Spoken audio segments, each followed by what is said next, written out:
Bismillahirrahmanirrahim. Assalamualaikum warahmatullahi wabarakatuh. Alhamdulillahi rabbil alamin. Wassalatu wassalamu ala ashrafil anbiya'i wal mursalin wa ala alihi wa sahbihi ajma'in. Allahumma anfa'na bima 'allamtana wa 'allimna ma yanfa'una wa zidna ilman bi rahmatika ya arhamar rahimin.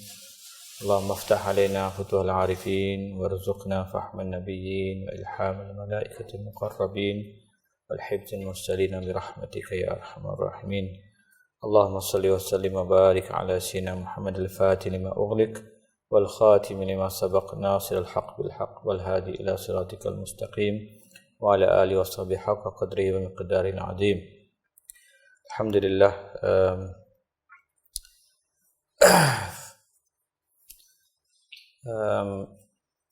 First of all, we thank Allah subhanahu wa ta'ala for giving us the opportunity to sit here again after, I think, 2 months. 2-month break. Ramadan, 1 month, and Shawwal also. I think this is the last day of Shawwal, so 2 months basically. But anyway, we are finishing soon. I think we need maybe another 2 or 3 sittings, including this one. Because I think what we are coming now is basically very simple stuff, and you can read yourself, or I can go very quickly and you can understand yourself. The core and the main important topics and the main ideas were discussed in our previous classes, and those are the worldview of Islam that we should have. The rest are basically values, ethical values, principles, what one should do. Not so much need explanation. You can self-learn yourself. So tonight, inshallah, we're going to read on page 26. This is tonight we're going to read about 2 scholars. One is Shibli and another one is Hatim Al-Assam. These 2 scholars are very known, and they are among the earliest scholars of Islam, and they are basically what we call them Sufi scholars. So you will find that the practice of these people sometimes quite strange if you compare to our life today, because of their situation where they lived during those days. They tried to, I think I mentioned previously how Sufism evolved. During the time of the Prophet, if you recall, during the time of the Prophet, companions and Prophet himself, their main intention, their main aim in this world is nothing but akhirah. They never thought of anything, the worldly things, except that whatever they are living in this world is only for Allah. That was the first generation of Islam, from Prophet Muhammad SAW and his companions. As time went by, Muslims flourished. Many people became Muslims, and the Muslim territories also expanded during the first Caliph Abu Bakr, and then Umar, and then Osman, and then Ali. The Muslims began to become worldly attached, no more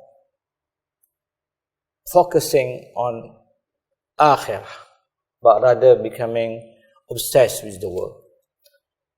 So because of that, starting from the second century of Islam and 3rd century of Islam, emerged groups, what we call them as Sufis.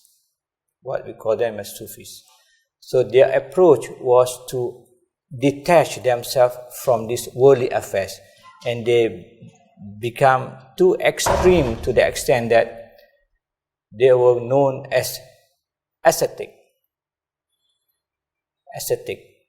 or zahid or zuhad, meaning that they don't take the world at all. They ignore completely the world. So this, if you look at this principle, or if you observe how the Prophet ﷺ, himself is basically a zahid. He is a zahid, someone who is taking the world only to the extent that how much he needed it.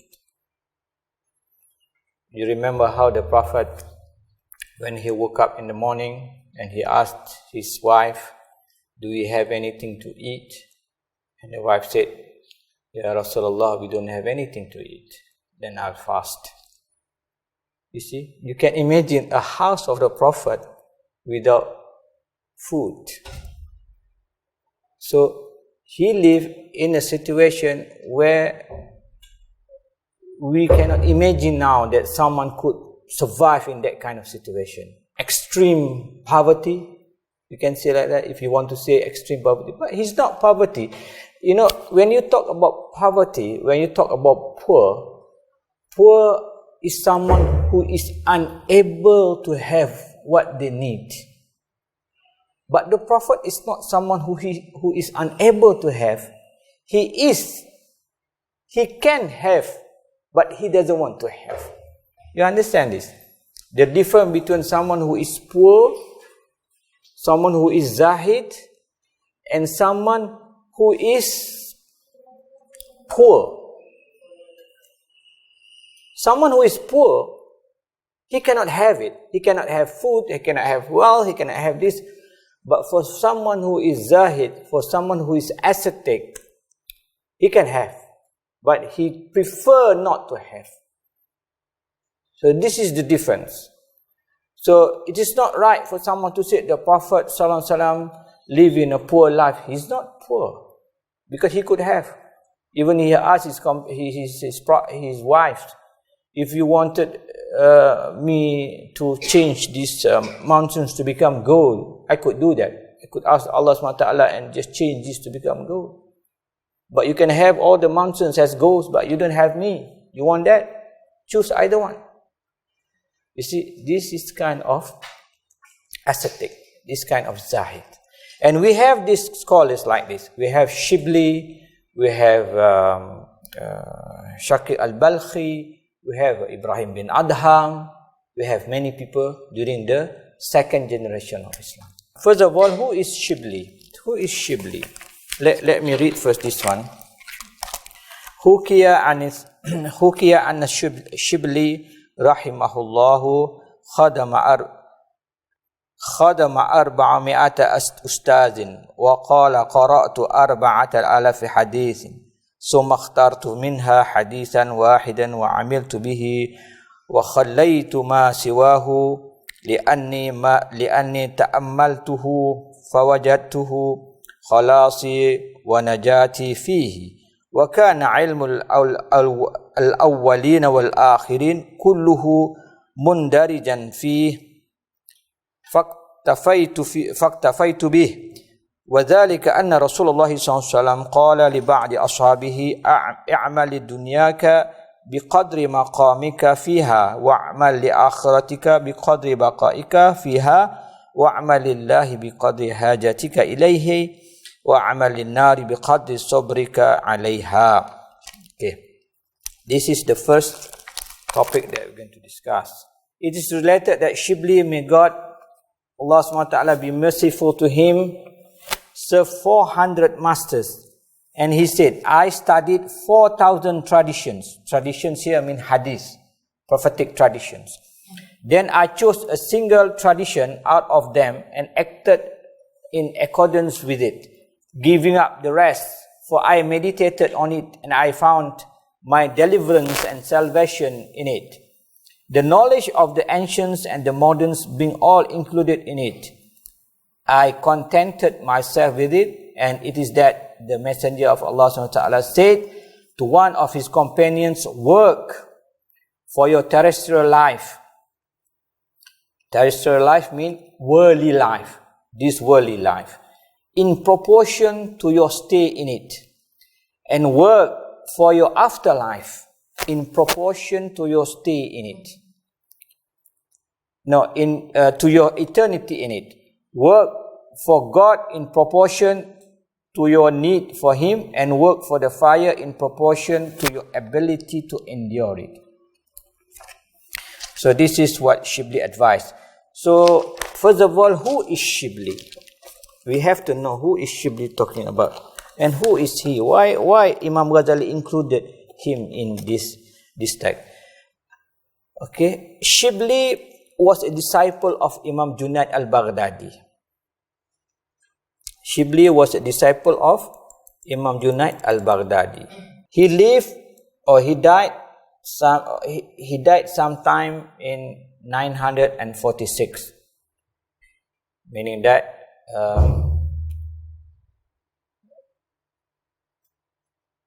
sometime 3rd century, something like that. 3rd century of Hijrah. 632 was the death of the Prophet. So 300 years or 200 years after the Prophet ﷺ. And he worked in the court of the Caliph during those days. When he was in the court of Caliph, because of his intense love of Islam, and he was practicing Islam, and he began to search for truth, searching for eternity, searching for Allah in a way that he wanted to know Allah. As we mentioned before, the reality, the truth, not just knowing Allah in abstract or knowing Allah from knowledge, but also want to have the haqiqah, the reality of Allah. Sometimes he started to talk things which is not right. Shibli was found guilty by the Caliph during those days for things that he said he uttered maybe was not correct. Sharia. I think I mentioned to you last time the Shatahat, where Al-Hallash and other people spoke something like utterance that was not right. Yes, Sufism, right? Yeah, I think we mentioned. But just forget about it. Just to cut it short, Shibli was imprisoned by the court for some reasons, and then they found out that he never made any mistake, but because of just his some kind of madness or whatever, so they released him, and he went on exile. He self-exiled himself, and then one day the Caliph felt that he should be brought to the kingdom back. So he sent a group of people to persuade him, delegation to persuade him to come back to kingdom. So they gave him royal robes that the Caliph gave, and saying that the Caliph has agreed to reinstate him in the kingdom, in the court, royal court, and he will not be prosecuted. He will not be charged or anything for whatever he did, whatever wrongdoings that he did. And then, but what he did was with that robes was he was just use it and wipe his sweat and this thing, and made the king. Then and the delegation went to the king and mentioned to the king. So the king was the Caliph was very angry. So when the Caliph was very angry, they called Shibli. Shibli came to the Caliph, and then the Caliph said, "Why did you do that to my gift? I gave you very nice, very beautiful, very expensive robe. Why did you use it? You did not respect it. You did not honor what I gave you." So Shibli said, "Oh Caliph, you're annoyed because I did not accept your gift. I did not honor your gift. But how about God, Almighty God? He gave us life. He gave us body, but we ignore it. We did not respect what He gave us. So the Caliph said, this guy is mad. So the Caliph said, this guy is mad. So he said, just forget about him, and then he ignored him and just he threw him out from the place. So he fled and he stayed in a desert. And one day, Shibli met Abu Qasim al-Junaid. You remember Junaid al-Baghdadi? So these people you'll be hearing often in Al-Ghazali's book. Al-Junaid, Shibli, because these are his predecessors, earlier scholars. So he will take a lot of stories from these people. So he met Junaid al-Baghdadi. Junaid al-Baghdadi is a very pious person, a Sufi sheikh.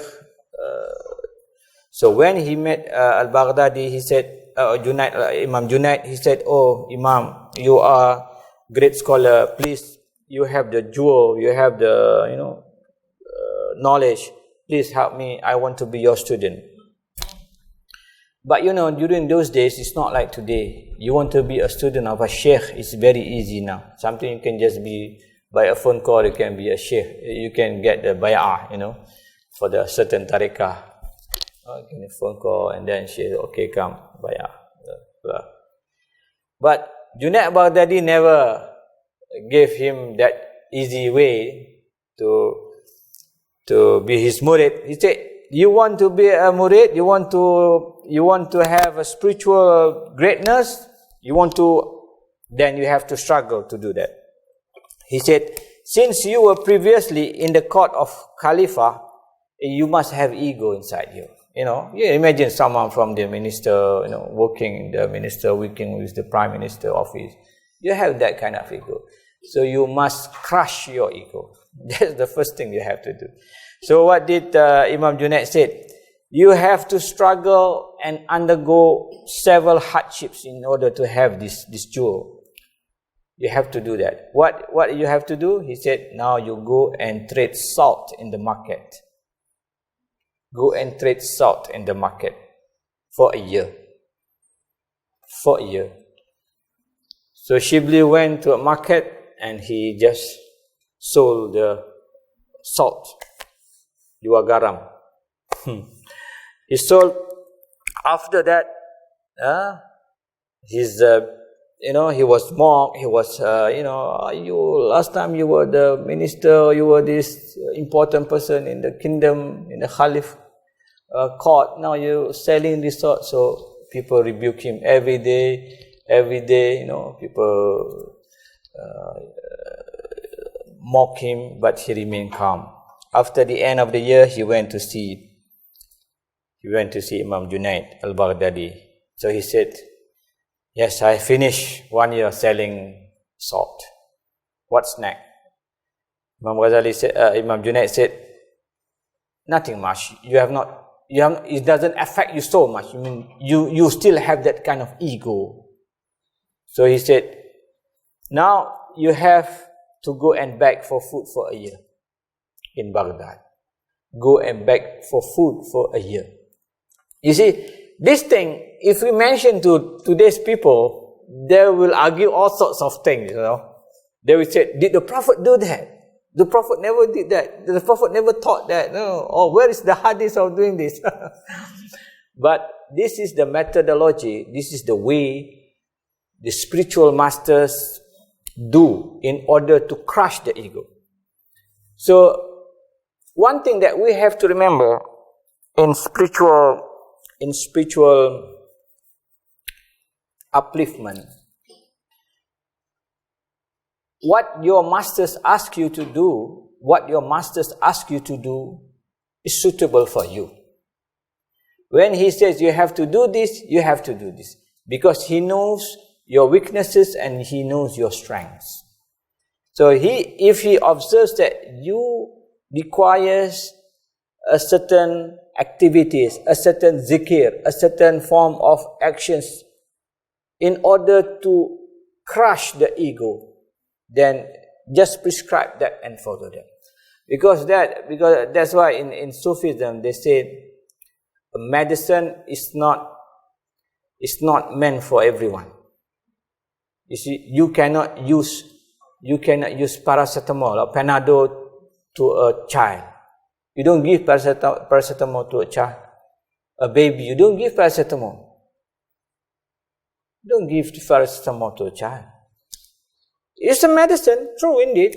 It's a medicine, good medicine. Or honey, you give to a baby. You don't give honey to a baby. You don't give it because it does not suitable for him or her. So the medicine is meant for certain people, different medicine. It's not the same. Some people they require this, some people they require that, some people they needs this, some people they needs, like myself for example, I have to take metformin because I'm diabetic. So twice a day, once a day, and then my doctor said just sit half a day. And then some people they have to add with Dimecron, for example. I'm talking for the diabetic, no? Some people have to add some more insulin injection. It's not the same. Don't think it's the same.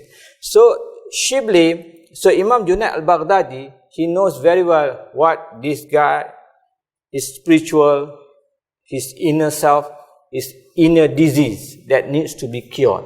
So one thing for sure, he feels that the ego is still very high.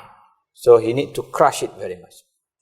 So Shibli went for begging for 1 year, and people hate him, people scold him, and people did all bad things to him.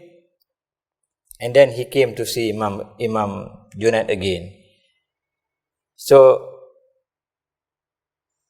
Junaid said, go and beg for another year. And then he go and begging again. Then he come again. Then Imam Shibli, Imam Junaid, at the end he said, after so many years, so many tribulation, I'm not going to explain everything, otherwise we finish with this. So Imam Junaid said, how do you feel now? So Imam Shibli replied, I feel I am the meanest, the lowest God's creatures on earth. So now you can be my disciple. Now you can be my disciple. Until you feel that you have no value, you are the lowest manusia, makhluk yang paling hina, then you can be my disciple. Otherwise you cannot be my disciple. And Imam Shibli became the successor of Imam Junaid al-Baghdadi. So he gave him the robe, so you are my successor. So from Junaid goes to Shibli. So this is basically what you have to undergo in order to cleanse your spiritual. It's very easy to clean your body. You go to washroom, go to toilet, you go to bathroom, you wash your face, you wash your body, it's clean. But for you to cleanse your spiritual is not easy. And you cannot clean your spiritual without a master. No one can cleanse the spiritual without a master. It's almost impossible. It's almost impossible. You need a master to guide you to cleanse your spiritual disease. So someone asked, are you saying that tariqah is wajib? Tariqah is not wajib. What is wajib is for you to have a clean heart. That is wajib. If you can have it without having a spiritual master, go ahead. But history has proven that it is almost impossible for you to clean your heart from all the diseases of the heart without a spiritual guide. We are going to meet Allah. Allah says, Al-yawma la yanfa'u malun wa la banun illa man atallaha biqalbin salim. The day that is of no benefit your wealth and your children, except those who come to me with clean heart, with healthy heart. This is what we have to make sure. We meet Allah subhanahu wa ta'ala with healthy heart. If we don't have healthy heart, we are in problem. You can have a healthy heart by yourself, go ahead. What do we mean by healthy heart? Then we repeat again what we discussed last time. Healthy heart versus sick heart. Okay? Very quickly, what are sick heart? Sick heart that has envy. What? Ostentation. Riya. What else? Anger. Uncontrollable anger.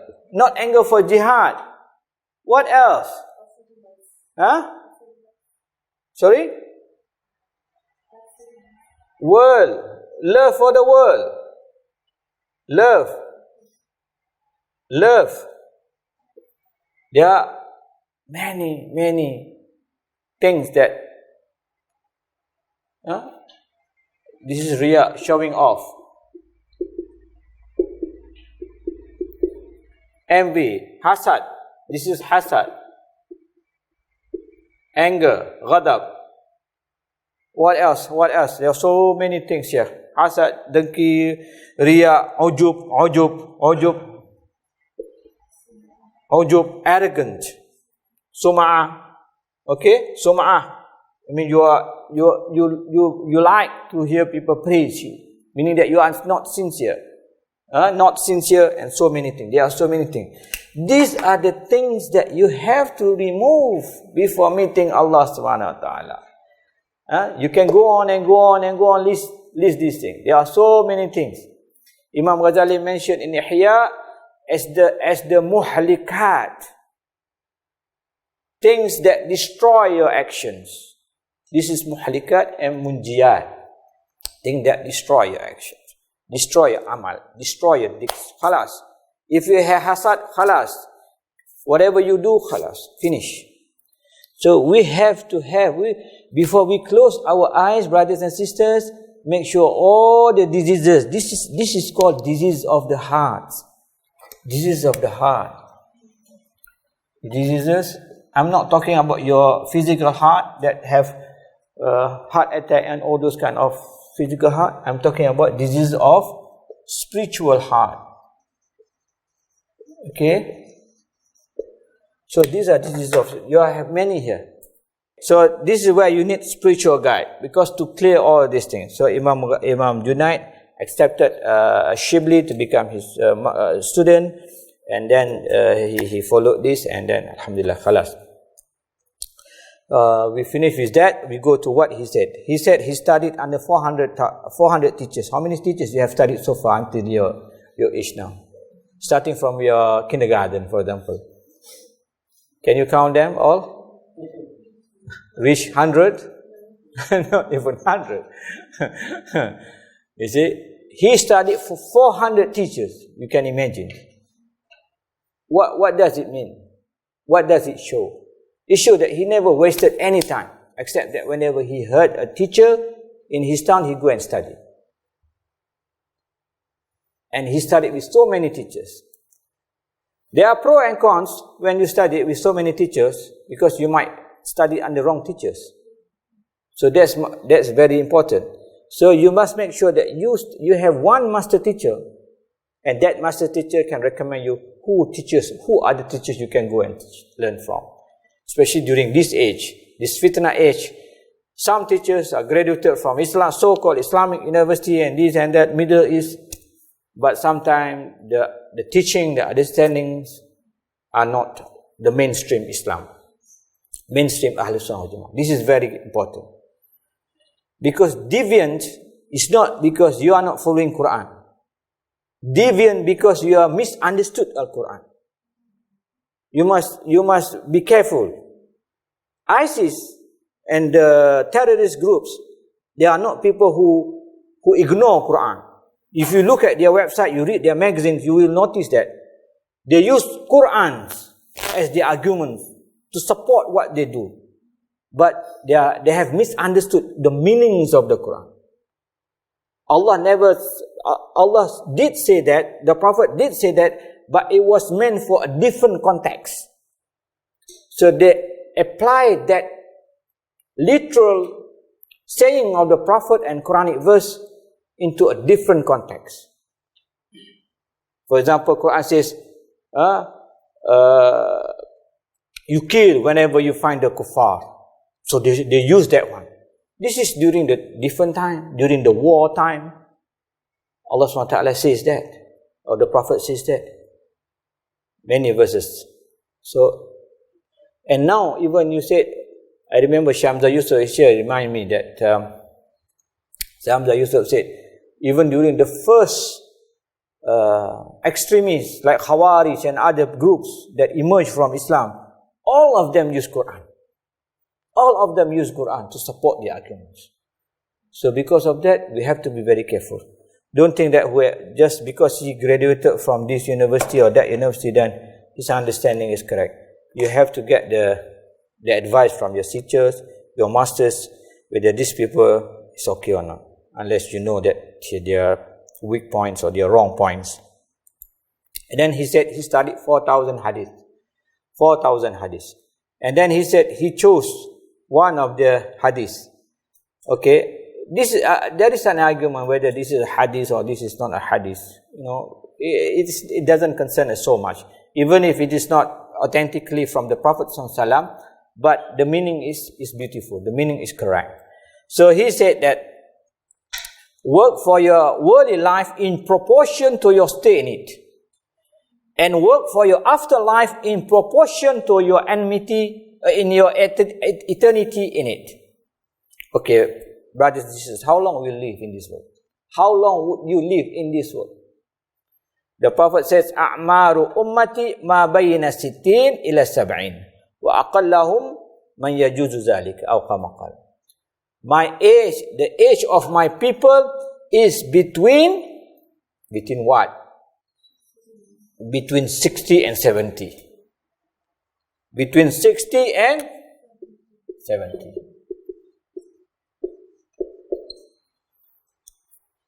This is the age of my people, the Prophet said.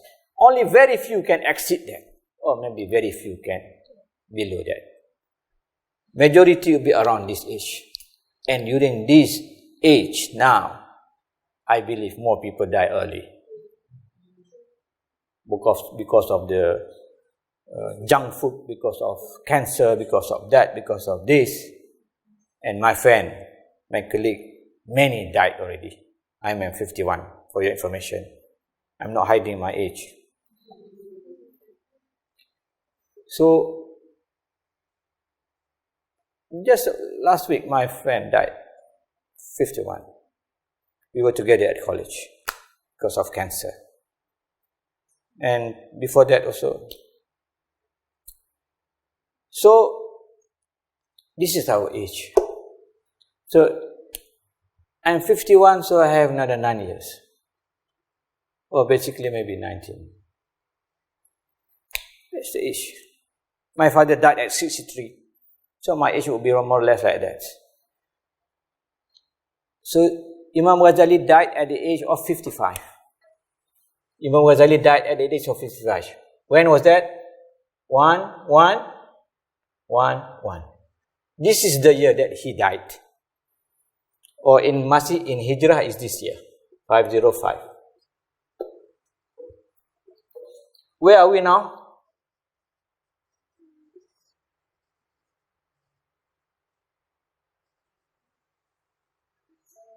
So, he lived in this world for 55 years.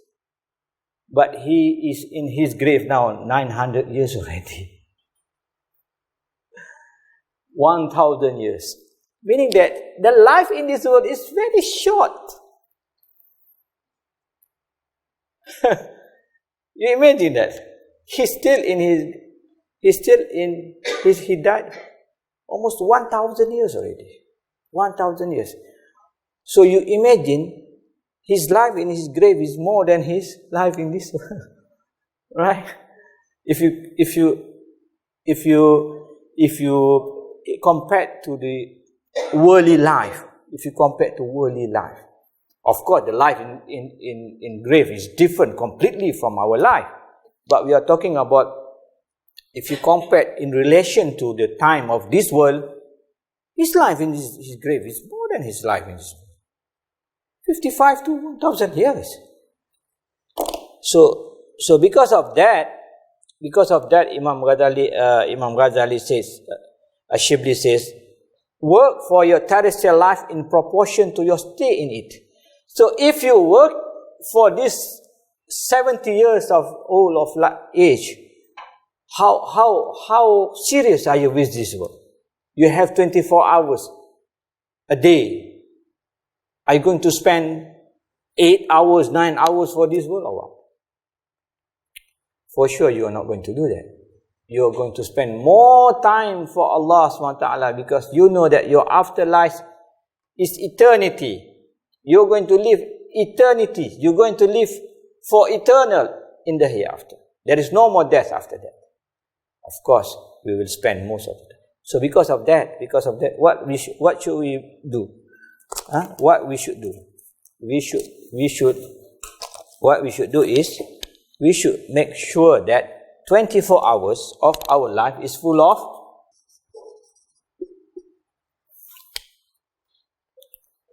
in order for us to benefit from our time, our precious time, so that we won't regret in the hereafter. 24 hours of our daily life must be converted to become ibadat. You cannot say, this hour is for the world, this hour is for the hereafter. Then you rugi. No. Because not even a single hour. You remember the Imam Ghazali mentioned in his book, if 1 second of your life you spend for things that you are not created for, it is sufficient for you to regret in the hereafter. Just 1 second. You go back to the front page and you look at it.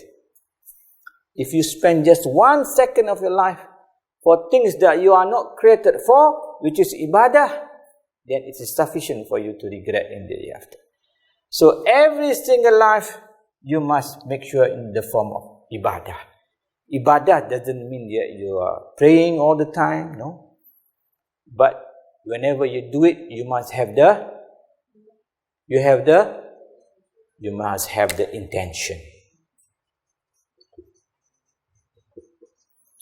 You can do your worldly life, whatever, you can eat, you can spend time with your children, you can go picnic, but you must come together with it, the intention. Hook it with your intention, so that it is counted as ibadah. Otherwise, it becomes worldly affairs, completely worldly affairs. You eat with the intention that by eating this, Allah give me strength to make ibadah, give me strength to pray, give me strength, give me good health to perform worship to Him. Then it is ibadah. Just by eating. So, by sitting here is ibadah, of course. Inshallah, so that we get closer to Allah SWT through the knowledge that we get. So, you bring your family for a picnic, it is ibadah. Why? Idkhalu surur fi qalbi mu'min. The Prophet says, one of the ibadah is making people happy is also a form of ibadah. You see, making other people happy is another form of ibadah. There are so many ways that you can make yourself ibadah. I always mention that if you see something wrong when you pass by, try to do it, try to correct it. This form of ibadah. The Prophet said, imatatul aza anit tariq. If you see thorny things, if you see something blocking, just put it down so that people can pass freely, and that is ibadah. You smile to your friends is ibadah. Unfortunately, I'm not easy to smile, but it's okay. I'm trying. So do whatever you can do. Do whatever you can do, so that all 24 hours will be full of ibadah. All 24 hours will be full of ibadah. Otherwise, we will regret in the hereafter. Work for God, work for your worldly life in proportion to your stay in it, and work for your afterlife in proportion to your eternity in it. We're going to stay in the hereafter forever. We are going to stay in the hereafter forever. There will be no death, there will be no end. So that will be eternity. Work for God in proportion to your need for Him. Work for God in proportion to your need for Him. How much we need Allah? We need Allah all the time. In this world, we need Allah so much. We have so many problems. And we always ask Allah, oh Allah, please help us. Oh Allah, please help me. I'm in trouble, I'm in difficulty. We need Allah. We need Allah in this world. We need Allah in the hereafter more. In this world, we need Allah to solve so many problems that we have in our life. But in the hereafter also we have problems. You know, just before we pass away, when we are in the verge of Sakratul Maut, the agony of death, this is where the place that we sincerely need Allah's help. You know, have you seen people die? The stage of dying, the verge of death, Sakratul Maut. I've seen a few.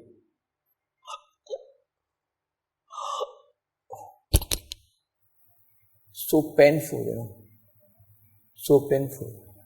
And the Prophet said, those dying people, if you give them water after water, glass of water, it will never enough for them to quench the thirst. So thirsty. And this is where you have that kind of situation where you said, oh Allah, please help me.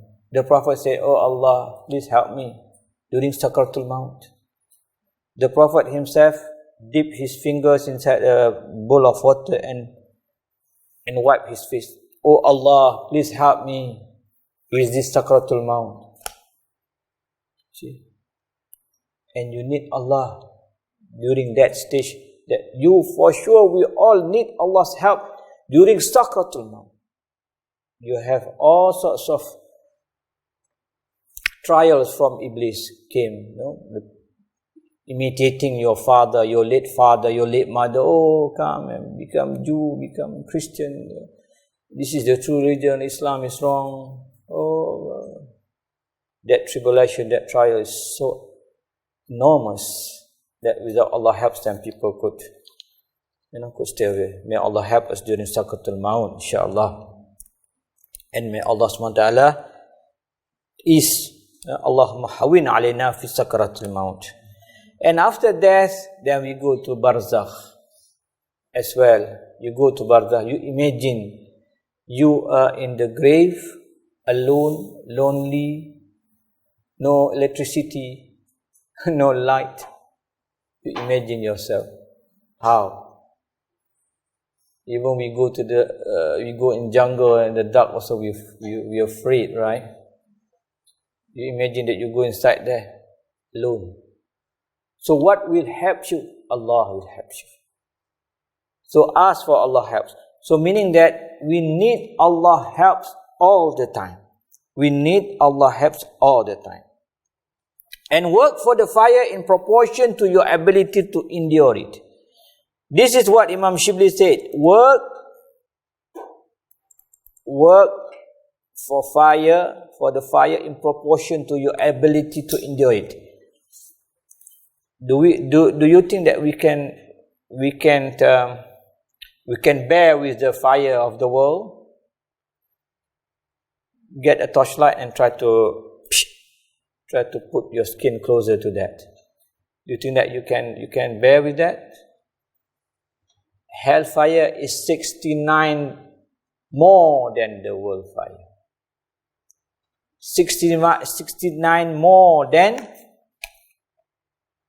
more severe than the worldly fire. The Prophet says, the fire, the children of Adam, is only 1/70 of the fire of the hellfire. 1/70. And the fire in the hellfire is 69 times more than. The Prophet said, Ya Rasulullah, even this fire in the world we cannot bear. What more the fire in the hereafter? Even this fire we cannot bear. So, this is what Imam Shibli says, work in order to avoid that fire. Some people, they don't know. Some people think, oh, this fire, inshallah, I can bear. They think the fire is just like the fire this way, even the fire this way, no one can bear it. You know? Okay, we come to the next one. Oh my God. Ayyuhal walad إذا علمت هذا الحديث لا حاجة إلى العلم الكثير. O disciple, if you have knowledge of this tradition, there is no need for much learning. You know, just this what Imam Shibli said, Imam Ghazali said, it's enough already for you to learn. It's enough. You don't think it's enough? It's already enough. You listen to this also, you feel that scared already, right? You don't need more knowledge. Then he said, meditate. وتأمل في حكاية أخرى وذلك أن حاتم العصم. Meditate on some other anecdotes, story. So just now he mentioned about Imam Shibli. Now he mentioned about Hatim al-Asam.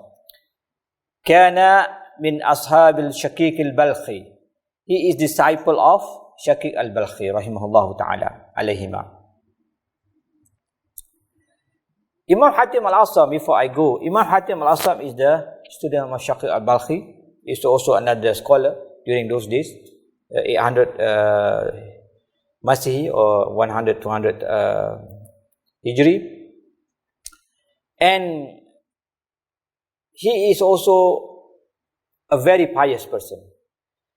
You know, Hatim al-Asam, actually he is not. Al-Asam means deaf. Someone who cannot hear. Deaf. So he is known as Hatim the deaf. The deaf.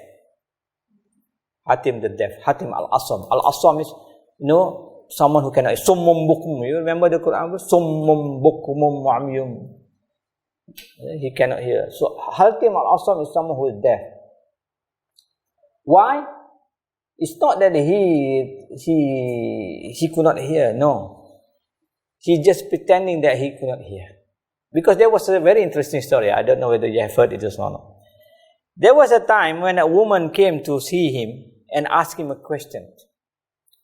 And when she asked him the question, she broke wind, you know. Kentut. So perempuan kentut. A lady broke wind. So for sure, if she knew that Hatim heard that, she would be very embarrassed.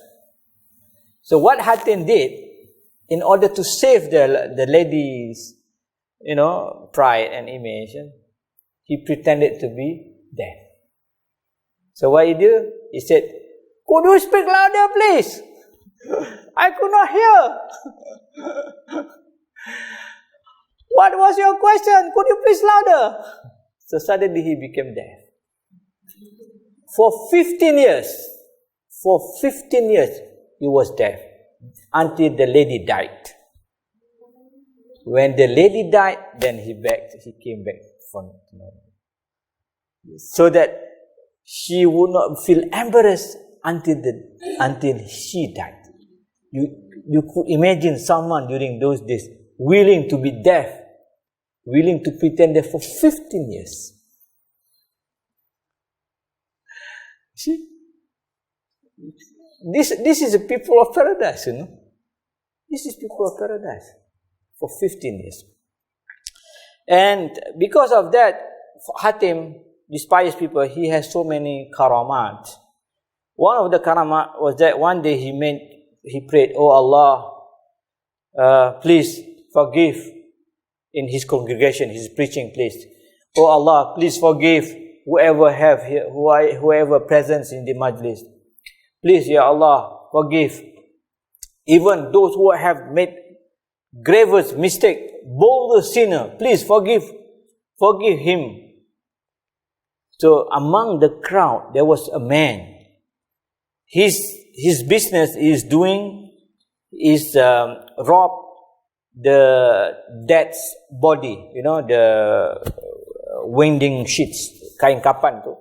So dia kerja dia every night, you go to the newly dead body that been buried, then he went there and dig and stole this thing. So after attending Hatim's class, he went as usual to the place, to the grave, to find new body, new shirt, new kapan, new kain. Now this is happened during those days. This is not something strange. This happened very rampant during those days. So when he dig the grave, suddenly he heard a voice. "Hey you, only this morning you were forgiven by Allah during the Hatim's majlis. How dare you started doing again the same business?"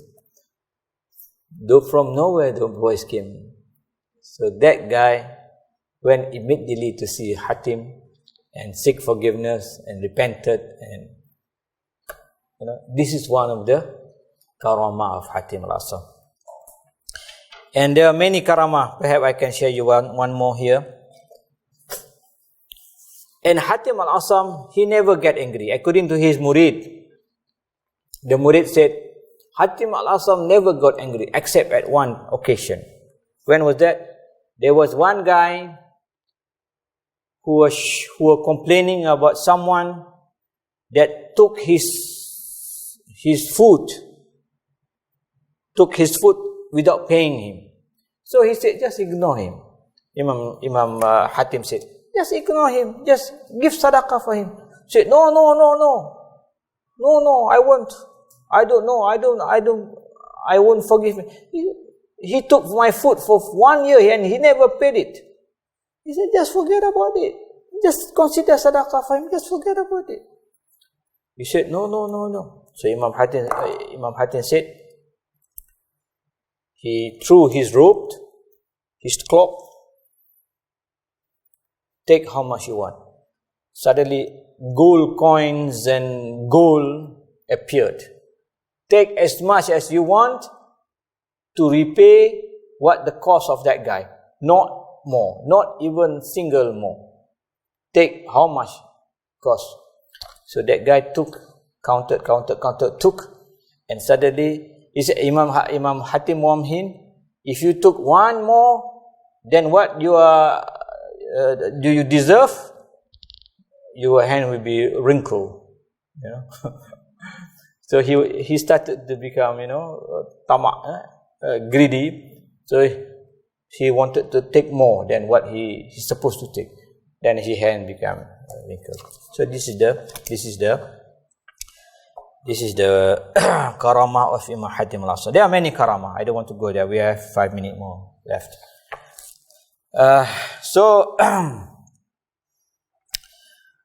فسألوه يوما قال صاحبتني منذ 30 سنة ما حصلت فيها.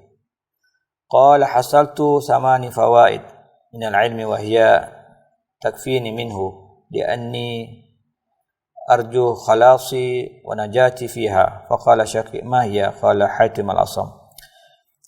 Hatim Al-Asam said, Shaqi Abakir said, you have kept company with me for 30 years. 30. 30, by the way, brothers and sisters.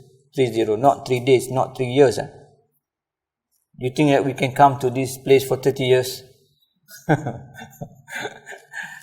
So he said, you kept company for 30 years. What have you got out of them? He replied, I got 8 useful lessons by way of knowledge, and they are enough for me. Enough of it for me. I hope for my deliverance and salvation because of them. So Shakir said, what are they? Hatim Asam replied. Okay, there are 8 things here. 8 things are simple, but they are very important and very crucial. And I'm not going to explain detail. Maybe I spend just 5-10 minutes because I don't want to take your time. Inshallah, next time we can go on again.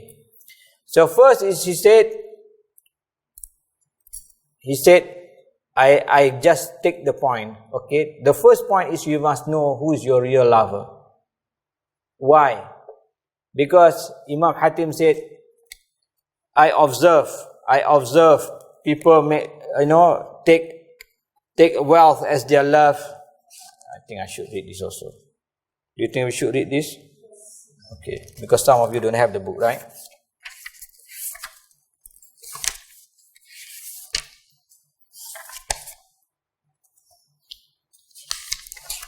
I want to be very quick actually.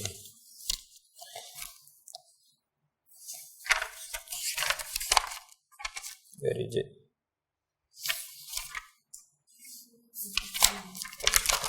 Which page is that?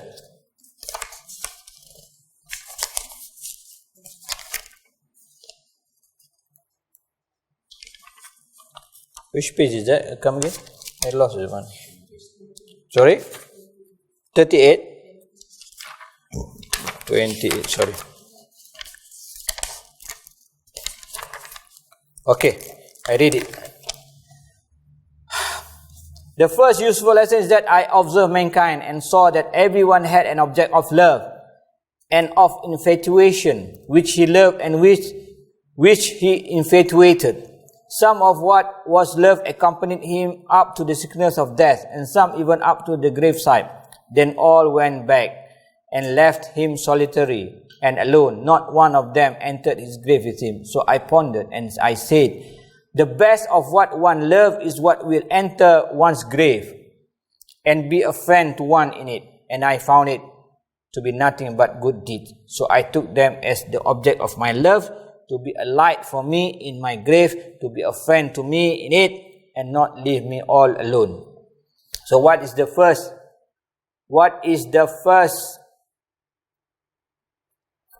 lesson? The first lesson is, what is the first lesson from Imam Hatim Al-Asam, Hatim the Death? Good deeds.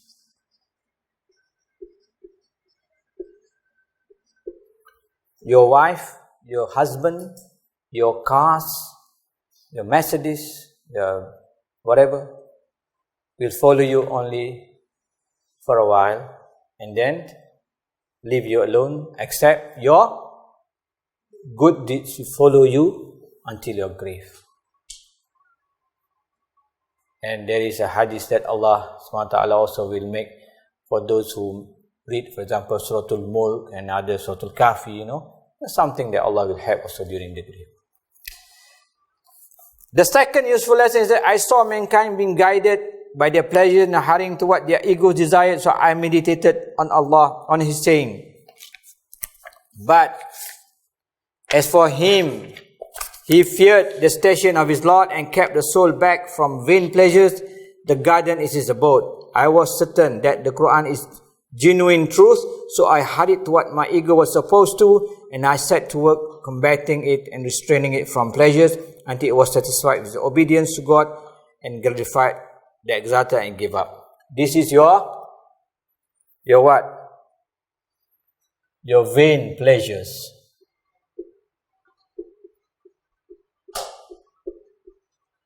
Control your vain pleasures.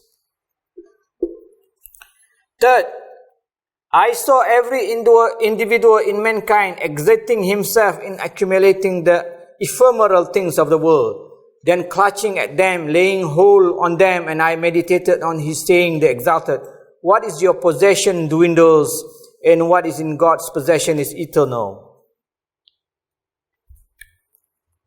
So I sacrificed the gain I got from the world to God, the exalted, and I distributed them among the poor so that they might become a treasure for me with God the Exalted. Depositing your wealth. Depositing your wealth for the afterlife.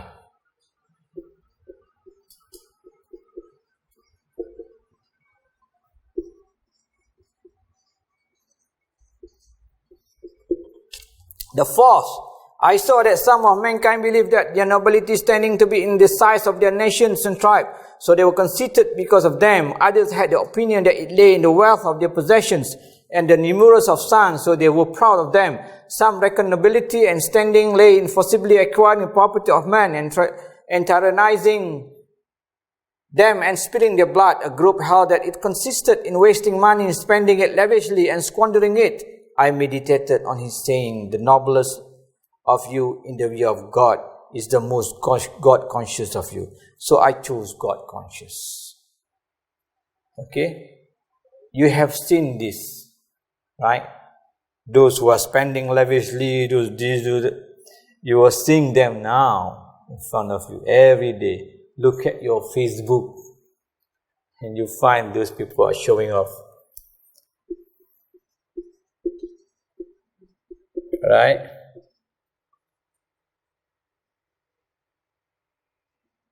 God conscious. Fifth. The fifth lesson, I saw some people blaming others, some slandering others, and I found that was true envy regarding money, fame, and knowledge. So I meditated on his saying, we distribute their subsistence amongst them in the life of the world. And I understood that distribution was from God, the Exalted, in eternity. So I did not envy anyone, and I was content with the distribution of God, the Exalted. Content with the distribution. The sixth, I saw some people acting with hostility towards others due to some motive and cause. So I meditated on his saying, verily Satan is an enemy to you, so take him as an enemy. I understood that enmity towards anyone but Satan was not allowed. I understood that enmity towards anyone but Satan was not allowed.